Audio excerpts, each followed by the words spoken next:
Baik, kita mulai Bapak dan Ibu. Untuk materi yang pertama adalah hypnosis for teaching. Dari segi keilmuan, hipnotis adalah ilmu yang mempelajari tentang uh, pengaruh sugesti dan imajinasi terhadap pikiran manusia. Nah, sebenarnya hipnosis ini diterimanya suatu ide tanpa kita filter terlebih dahulu. Idealnya manusia mempunyai filter mental. Nah, filter mental ini biasanya bagian dari pikiran manusia yang memfilter, yang menganalisis atau merasionalisasi suatu informasi yang masuk ke dalam otak atau pikiran kita.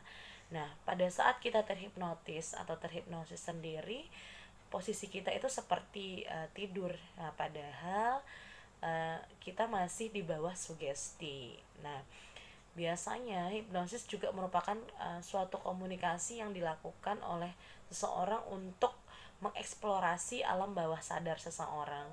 Nah, hal ini merupakan proses penurunan gelombang otak dari beta ke alfa dan theta. Nah, sehingga kita pada saat melakukan hipnotis kita mampu menembus critical area dan uh, akhirnya kita bisa mengikuti dan diterima suatu pemikiran ataupun sugesti yang diberikan oleh sang hipnosis itu sendiri. Nah, sebenarnya secara alamiah tubuh kita, otak kita memiliki dua bagian, ibu-ibu, bapak ibu. Yang pertama adalah pikiran sadar, yang itu hanya sebenarnya 12%, sedangkan untuk alam bawah sadar itu kita ada di 88%. Nah, banyak hal yang bisa kita lakukan sebenarnya dalam kehidupan kita sehari-hari. Kita punya yang namanya informal hipnotis. Nah, biasanya kita kayak kita nonton film itu tuh biasanya kita terbawa alur cerita. Nah, itu juga merupakan hipnosis alami yang kita tanpa sadar kita sudah terhipnotis dengan alur ceritanya. Nah, untuk menjalankan ini, nah dalam uh, pembelajaran, dalam proses pembelajaran ada yang disebut dengan hypnoteaching.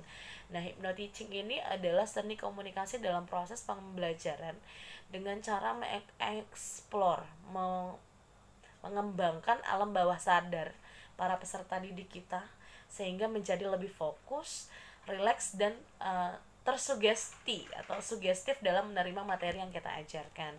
Nah, manfaatnya salah satu diantaranya adalah pembelajaran menjadi lebih menyenangkan, yang kemudian uh, ada kreativitas, ya, ada kreasi dalam proses permainan sehingga lebih menarik perhatian dari peserta didik kita. Kemudian kita baik sebagai guru maupun dosen juga mampu mengelola emosi menjadi lebih baik. Kemudian akan ada hubungan yang bagus antara guru dan peserta didik ataupun dosen dan mahasiswa, sehingga diharapkan dengan ini nanti mampu meningkatkan semangat belajar. Dan mungkin juga kita bisa gunakan hypnoteaching untuk mengatasi kebiasaan buruk dari para peserta didik kita.